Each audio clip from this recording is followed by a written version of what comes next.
Olá, pessoal, tudo bem? Vou fazer uma revisão para a prova, dar uma ajudinha a vocês aí para repassar alguns pontos importantes, tá bom? Então, eu vou começar apresentando o seguinte: vamos relembrar quando nós começamos lá a parte de teoria celular, que eu tinha falado da comparação entre procariontes e eucariontes. Lembra que procariontes são organismos que não têm núcleo, então o material genético fica disperso no citoplasma, numa estrutura que a gente chama de nucleoide. O DNA é único, é um cromossomo único e circular, e não tem organelas. Aí um detalhe, não tem organelas membranosas, ok? Então não tem retículo endoplasmático, complexo de Golgi, lisossomos, peroxissomos, não tem essas organelas. A única estrutura que tem é uma estrutura que não tem membrana, que é o ribossomo, que é uma estrutura que é importante para sintetizar a proteína. Em alguns livros nós chamamos de organoide, que seria semelhante a uma organela. Por quê? Para ser organela, obrigatoriamente tem que realizar uma função e possuir membrana. No caso do ribossomo, ele não tem. Então, essa é a única exceção. Então, quando falar de procariotos, eles não têm as organelas, ou também o que a gente chama das endomembranas, tá bom? Agora, eucarioto é o contrário. No eucarioto eu vou ter lá o material genético, o DNA, ele não fica mais disperso no citoplasma. Muito pelo contrário, ele fica separado do citoplasma em uma estrutura chamada núcleo, que também é uma estrutura que tem membrana, que vai envolver o cromossomo. E no caso, uma curiosidade, quando falamos dos eucariotos, eu vou ter várias moléculas de DNA que são lineares, que são cromossomos, tá bom? E agora, no eucarioto é que aparecem as organelas membranosas. Então, aí, agora sim, a gente pode falar que o eucarioto possui mitocôndria, retículo endoplasmático, complexo de Golgi, as demais estruturas, tá bom? Lembrando que, como eu falei, organela, ela precisa ter uma membrana e executar uma função. Nós temos o peguinha, que é o ribossomo, que ele também executa uma função que é a síntese proteica, só que ele é desprovido de membrana, tá bom? Então isso aqui é importante vocês estudarem e lembrarem, por exemplo, só quem faz mitose, meiose, endocitose, exocitose são os eucariotos. Por quê? Eles têm um componente que é o citoesqueleto, que é a sua estrutura de sustentação interna. Quem possui actina, miosina, microtúbulos, exclusivamente os eucariotos. Em função dessas proteínas, actina, miosina e microtúbulos, é que eu vejo lá os processos de endocitose, exocitose, mitose e meiose. Paulo, então como é que as bactérias vão se reproduzir? Aí lembra que eu falei numa aula que elas fazem a fissão binária, ou seja, elas vão se dividir ao longo do seu eixo maior e vão formar duas células geneticamente idênticas, tá bom? Mas aí isso não é mitose, é chamada fissão binária, tá bom? Outro ponto, aí vocês não podem esquecer, quando eu falei das membranas, lembra lá do modelo do mosaico fluido. Lembra que no modelo do mosaico fluido, a gente vai dizer que a membrana ela é uma bicamada fosfolipídica, ou seja, composta de fosfolipídios e proteínas, e que esses componentes eles não mantêm nenhuma posição fixa, muito pelo contrário, eles ficam se deslocando pelas membranas, ok? Então ninguém tem posição fixa, ninguém fica parado, é tudo sempre em movimento. E lembra que a composição do lipídio da membrana é um lipídio especial chamado fosfolipídio, que aí ele tem uma estrutura que é a cabeça e a cauda. A cabeça vai ser formada por algum grupo químico que tem afinidade pela água, é polar, e as caudas são formadas de ácidos graxos, que são apolares. Então lembra que os fosfolipídios, eles são anfipáticos. Alguns livros chamam de anfifílicos, tá bom? Também é a mesma coisa. Ou seja, as cabeças dos fosfolipídios, elas interagem com a água. As caudas não interagem com a água.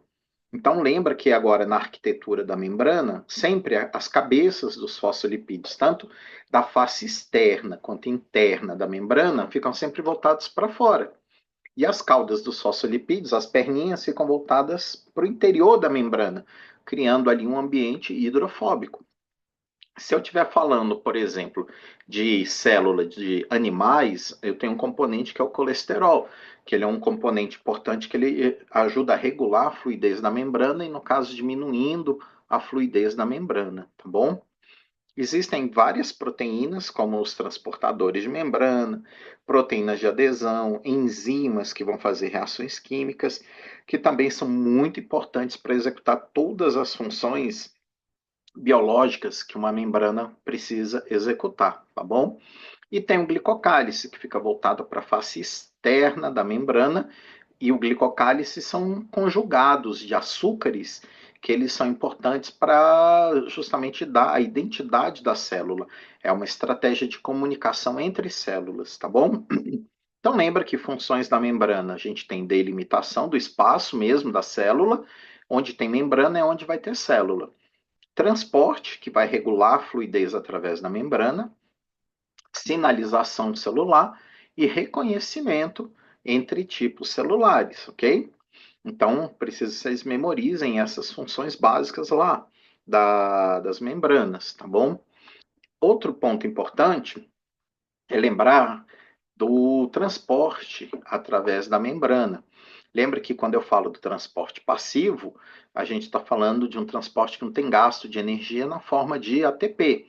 Então, tem vários tipos de processos. Aí, se eu estiver falando do processo de transporte de solutos, eu chamo de difusão.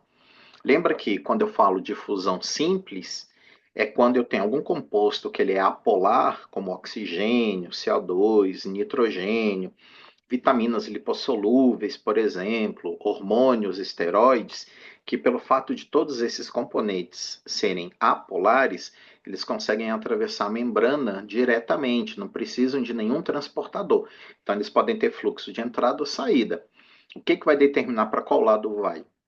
É o gradiente de concentração, porque sempre as moléculas ou íons vão fluir de onde elas estão mais concentradas para onde elas estão menos concentradas, ok?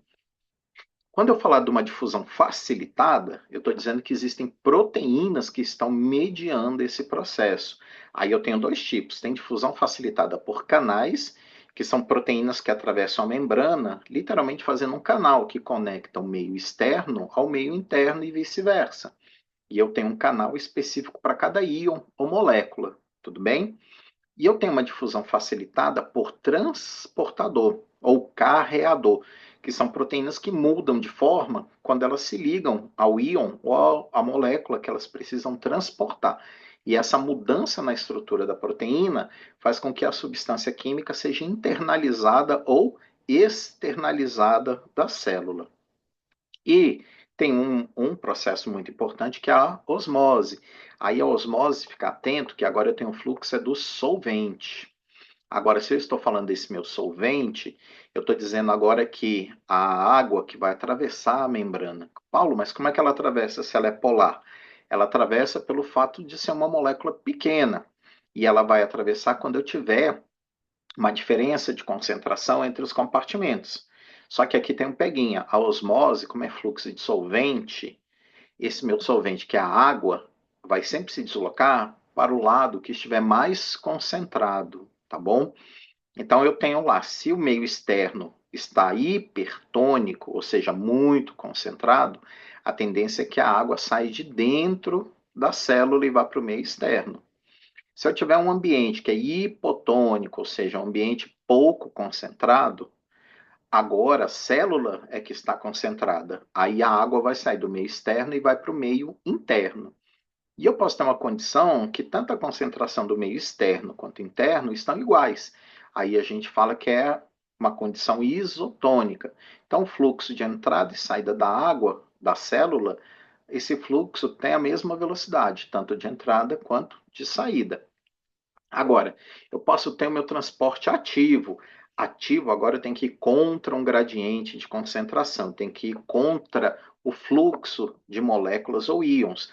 Agora eu tenho que gastar o meu querido ATP. E aí o exemplo que eu passei em aula lembra da bomba de sódio e potássio, que ela tem que fazer o bombeamento do sódio para fora e do potássio para dentro. E aí tem que ir contra o gradiente de concentração deles. Agora, para nadar contra uma corrente, eu preciso gastar energia. Essa energia vai vir na forma do ATP, tá bom? E lembrar para reforçar que também existem outros movimentos que são transportes através da membrana, que são diferentes do passivo e do ativo. Por quê?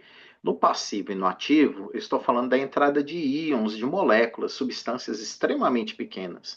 Agora, eu posso ter entrada e saída de substâncias em massa, em grande quantidade. Aí eu tenho a endocitose, que é o movimento de entrada, pode ser de partícula sólida, como fagocitose, partícula fluida, como pinocitose, ou mediada por um receptor, que é quando absorve o LDL. A exocitose é quando eu estou falando da liberação de secreções, liberação de hormônios, neurotransmissores, tá bom? Ou você tem exocitose, também a excreção, a eliminação de resíduos. Aí eu estou eliminando em grandes quantidades, aí eu estou eliminando moléculas em grandes quantidades, tá bom? Então toma cuidado com peguinha. Aqui para cima, estou dizendo transporte de íons ou moléculas individualizadas. Aqui eu estou dizendo agora desses íons e moléculas em grandes quantidades, tudo de uma vez aqui, tá bom? Outro detalhe, lembrar do citoplasma, que aí até eu dei uma aula falando da parte energética do citoplasma. Lembra que no citoplasma é onde eu encontro a maior quantidade de água, é onde ocorrem as reações básicas do metabolismo, não pode esquecer isso, tá bom? É onde eu encontro as organelas imersas, é no citoplasma que eu tenho o citoesqueleto, que é a estrutura que sustenta e dá forma à célula, tá bom?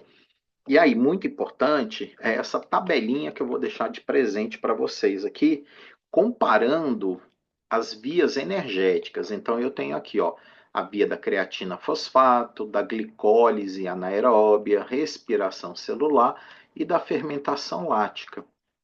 Aqui é importante memorizar para mim o local. Então, se você parar para ver, as reações, a maioria dessas reações de energia são citoplasmáticas, ou a gente chama de citossol, que é o local do citoplasma onde ocorrem reações químicas, tá bom? Citossol, citoplasma, para mim acaba sendo a mesma coisa. O peguinho está que na respiração aeróbica ela é executada pela mitocôndria. Então, tomar cuidado aqui com esse peguinha. Todas as vias de produção de energia são citoplasmáticas, exceto a parte da respiração celular, tá bom? Então, ficar muito atento a isso. Velocidade dessas vias. A creatina fosfato é a mais rápida que nós temos. E aí, lembra que eu até falei que ela, como ela consome ATP de forma muito rápida, ela tem um prazo de produção de energia, de fornecimento de energia para a célula de 8 a 10 segundos. Depois a gente tem uma outra via rápida, que é a fermentação alcoólica, que ela é no período de curto prazo, mais ou menos ali você tem em torno de uns 2 minutos, tá bom? A glicose anaeróbia, ela também acompanha a fermentação lática, mais ou menos nesse período aí de poucos minutos. E a mais demorada, que é a resistente à fadiga, é a respiração celular, tá bom?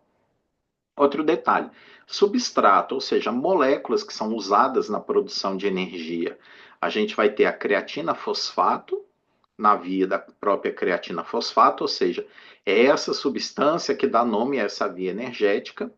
Depois você tem na glicólise anaeróbica e na fermentação lática, o combustível é a glicose, tá bom? E na respiração celular, eu vou ter várias outras fontes de energia além da glicose. Eu vou ter lipídios e vou ter aminoácidos, tá bom? Os produtos finais dessas vias, creatina fosfato, é a creatina liberando ATP. A produção de ATP está aqui, ó, é um ATP de forma rápida, tá bom? Na glicose anaeróbia, eu vou ter a produção de piruvato mais ATP. Agora, quanto de ATP? 2 ATPs. Na fermentação lática ou alcoólica, eu tenho a produção do ácido lático e do etanol, liberando CO2, um rendimento 2 ATPs, tá bom? Lembra que essas vias, creatina, glicose anaeróbia e fermentação lática, são vias de produção rápida de energia, entretanto com rendimento muito baixo. Agora, se eu quiser produzir energia em grande quantidade, eu vou para a respiração celular, que aí eu tenho um consumo aqui, ó, ou perdão, consumo, a produção de 36 ATPs. Só que ela é uma via de longo prazo, tá bom? Outro detalhe para não esquecer: quais dessas vias vão utilizar o oxigênio?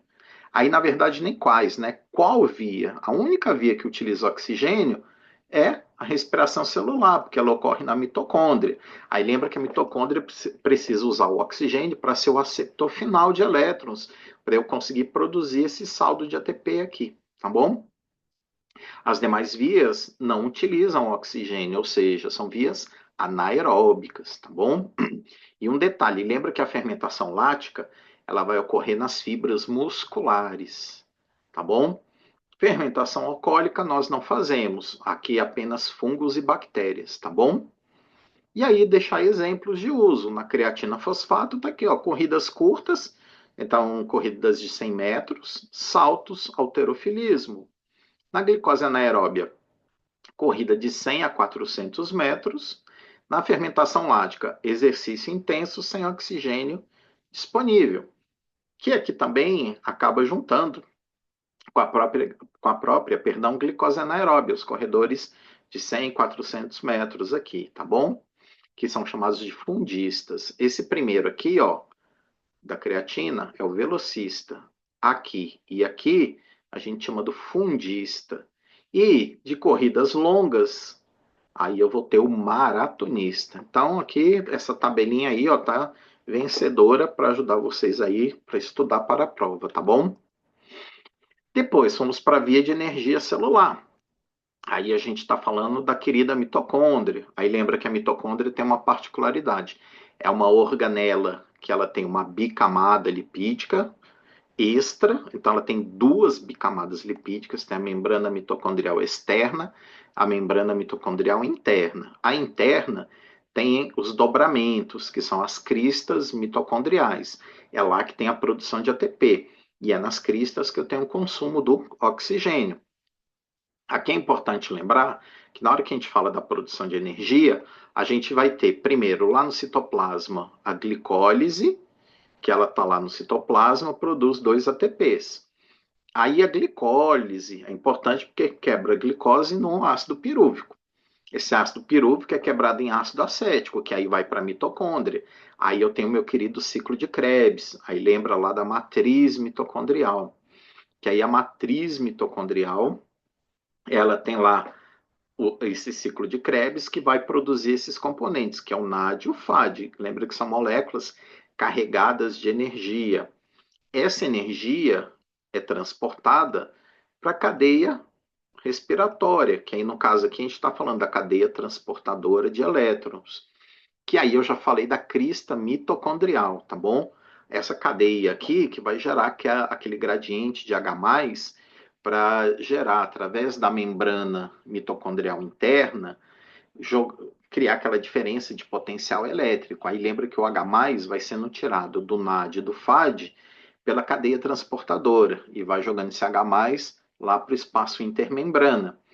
E isso vai acumulando, né, no espaço intermembrana H+, isso vai tornando o espaço intermembrana rico em H+, com carga positiva, enquanto a matriz vai ficando pobre em H+, com carga negativa. Eu criei uma diferença de energia. Essa diferença de energia é usada por uma outra enzima que está lá na crista, chamada ATP sintase, que agora ela usa essa energia do H+, que ele vai retornar através da própria ATP sintase para a matriz. Essa energia é utilizada para fazer uma reação, que vai pegar o fosfato inorgânico que tem na mitocôndria, combinar com ADP que foi gasto nas atividades celulares, e essa energia liga esse fosfato inorgânico ao ADP. E aí eu tenho a formação da molécula de ATP, ou seja, adenosina trifosfato. Cada ligação fosfato no ATP é que acumula energia para bancar os processos celulares, tá bom? Então é muito importante lembrar do processo da respiração celular. E lembrar aquela equação, que vai dizer que a glicose C6H12O6 mais oxigênio vão ser usadas lá na mitocôndria para produzir CO2 e água, que são moléculas pobres em oxigênio. O que gerou CO2 e água? O CO2 veio da quebra da minha glicose, certo? Cada quebra da molécula de glicose, a quebra da ligação carbono-carbono, libera energia. Essa energia é transferida para o NAD e para o FADH2. Aí eu tenho a formação do CO2. Depois eu tenho que gerar água. Essa água vem lá no final da cadeia transportadora, porque lembra que o excesso de H+, e de elétrons, eles poderiam causar danos celulares. Qual foi a estratégia da mitocôndria? Ela usa o oxigênio que está disponível, faz uma reação que combina o H+, mais elétron e o oxigênio para formar água. Aí eu consigo neutralizar o excesso de prótons e elétrons. E aí eu não tenho dano celular. E com isso eu tenho a formação da água. E a energia que foi extraída da ligação carbono-carbono é usada agora lá pela minha querida ATP sintase para formar o ATP, que aí eu tenho um saldo de 36 a 38 ATPs, tudo bem? Então é importante relembrar esses conceitos. Então, aí lembra aqui, ó, só para repassar, que a gente tem, quando a gente fala da respiração celular, eu tenho a glicólise, produzir o ácido acético. Vai para o ciclo de Krebs, cadeia transportadora. Tudo bem? Da cadeia transportadora vai para a minha ATP sintase, para produzir, né? Aí da nossa cadeia transportadora vai para a ATP sintase para síntese de ATP. A curiosidade é que a glicólise, ela é uma via que gera 2 ATPs de forma rápida, mas não é o suficiente para bancar a energia celular. Aí lembra que a glicólise em condição de aerobiose, ou seja, presença de oxigênio, pode converter o meu ácido pirúvico no meu ácido acético. E esse ácido acético entra agora no ciclo de Krebs. Aí eu vou ter extração de energia do meu ácido acético, que vai gerar CO2 e vai gerar o que a gente chama do poder redutor, que é o NAD e o FAD, que aqui eles são importantes para criar aquele gradiente de H+, que vai ser utilizado pela ATP sintase, tudo bem? No final do processo eu tenho a geração de ATP e eu gero água, como eu disse, porque o meu oxigênio é o meu aceptor de elétrons. Vocês estão vendo que eu estou dando muita atenção. Esse processo ele é muito importante, tá bom? Ele é um dos conceitos básicos que vocês têm que dominar dentro da graduação da área de saúde, porque esse é o processo básico de geração de ATP, tá bom? Depois, eu aproveitei e falei também da rota, depois da rota de energia, da rota de secreção. Aí lembra que eu falei, ó, eu tenho lá um querido retículo endoplasmático rugoso, que lembra que ele é chamado assim porque ele tem ribossomos aderidos à sua superfície. Aí lembra também que o retículo, ele fica próximo ao núcleo. E o retículo é dividido no retículo endoplasmático rugoso e no retículo endoplasmático liso. O retículo endoplasmático rugoso é formado por cisternas e tem um padrão de organização.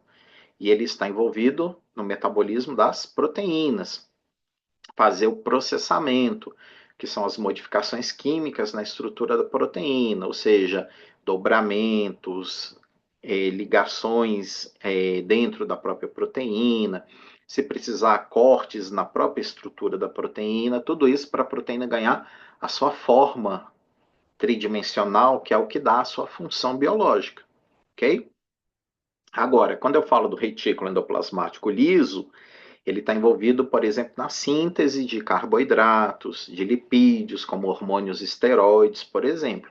Lá também vai ter o processamento, mas aí são modificações químicas que eu tenho em carboidratos e lipídios. Então, toma cuidado com essa diferenciação entre os dois tipos de retículos, tá bom? E lembra que o próprio retículo endoplasmático liso, ele é capaz de armazenar cálcio para contração muscular. Fechou? Depois de toda essa aventura, a molécula foi lá processada, aí ela é encaminhada dentro de vesículas, que nada mais são que bolas, né, bolsas lipídicas, que no interior eu vou conter a substância que foi processada, aí ela é encaminhada para o Golgi. Aí no Golgi é importante porque o Golgi finaliza qualquer processamento que ainda não tenha sido finalizado lá no retículo, e ele faz um processo chamado endereçamento, vai dizer para onde tem que enviar a molécula. Lembra que eu tenho três destinos possíveis. A molécula pode ser encaminhada para o meio extracelular, ou seja, ser secretada. Tem moléculas que vão ser encaminhadas para a própria membrana, ficarão presas à estrutura da membrana. E eu também tenho moléculas, substâncias que precisam ir para dentro de outras organelas. O importante é que esse circuito é chamado de exportação, ou seja, algumas proteínas, algumas substâncias químicas vão sair do citoplasma e vão ser exportadas, encaminhadas para outros destinos, tá bom? E lembrar que o Golgi, ele tem três partes. Ele tem a face cis, a face média e a face trans. A face cis fica sempre voltada para o retículo. É ela que vai captar essas vesículas com material que foi processado. Então é como se fosse um portão de entrada. A face média, que fica entre a face cis e a trans, ela é importante porque ela está terminando de processar aquelas substâncias que vieram lá dos retículos que não foram finalizadas. Então, dá o formato final. E pode acumular essas substâncias. E depois a face trans, que é a face de endereçamento, é que vai dar o destino para aquela molécula. Se vai, então, repetindo, a molécula vai para o meio externo, vai ser secretada, ou vai para a membrana, como por exemplo, aí até voltando, quando a gente fala que algo foi secretado, a gente está falando de neurotransmissores, da insulina, glucagon. Se forem proteínas que vão ficar na membrana, por exemplo, as bombas de sódio e potássio, os transportadores de glicose, por exemplo. E eu posso ter também substâncias que vão ajudar na formação de outras organelas, como o próprio lisossomo, tá bom? Então, guarda esse mecanismo da rota de secreção. E lembra que uma secreção é uma substância que tem o quê? Uma utilidade, ela vai ter uma função dentro da célula e vai ter uma função dentro do corpo, tá bom? Tipo insulina. É um hormônio que vai impactar na absorção de glicose pela célula, tá bom?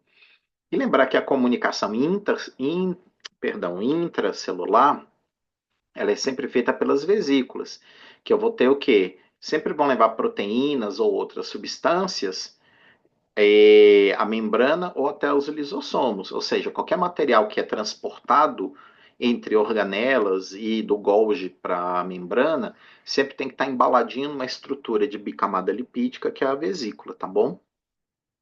Depois, eu falei da excreção. A excreção tem participação do lisossomo. Então, toma cuidado que na secreção eu tenho organelas como ribossomo, retículo e Golgi. Agora, na excreção, eu só tenho o lisossomo, que ele vai fazer a digestão intracelular. Lembra que o lisossomo tem aquelas 40 enzimas hidrolíticas, ou seja, são enzimas que usam a própria água da célula para quebrar outras moléculas. O lisossomo tem enzima suficiente para degradar uma célula por completo, tá bom? E aí, lembra que o lisossomo ele tem fases. Quando ele é produzido pelo complexo de Golgi, ele é chamado lisossomo primário, ou seja, aquele lisossomo pronto para executar uma função. Quando ele entra em contato com material que foi endocitado, como por exemplo material de fagocitose ou pinocitose, aí esse lisossomo vai ser combinado com esse material E o lisossomo vai digerir aquele material que foi incorporado pela célula, tá bom? E lembra também que aquilo que entra na célula tem que entrar envolvido numa vesícula, tá bom? Para poder entrar em contato com o lisossomo para digestão. E lembra que o lisossomo é usado para autofagia, ou seja, a reciclagem de organelas envelhecidas, para heterofagia, ou seja, a digestão de partículas englobadas, como eu falei, por exemplo, da fagocitose, da pinocitose, e lembra que o lisossomo participa da excreção. Agora, a excreção é quando eu tenho a saída de substâncias da célula que são resíduos. Eles são tóxicos, agora eles precisam ser expulsos da célula, vão cair na corrente circulatória e vão ser eliminados ou pelos rins ou pelo intestino, tá bom?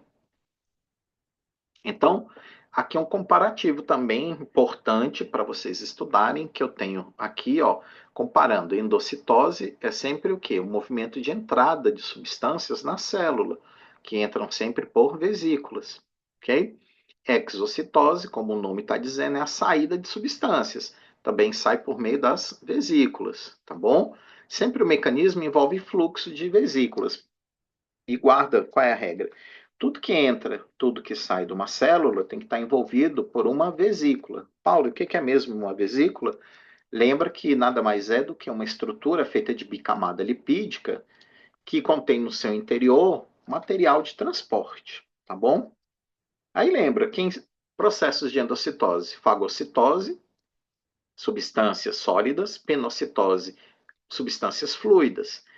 Exocitose, o peguinha, secreção material funcional, hormônios, neurotransmissores, enzimas digestivas. Excreção, eliminação de resíduos que vão ser eliminados ou na urina ou nas fezes, tá bom? E eu dei exemplos aqui, ó, de endocitose e exocitose para memorizar, tá bom? E aqui eu fechei a revisão. Espero que tenha ajudado vocês, tá bom? E que vocês tenham sucesso na prova. Um abraço, bons estudos.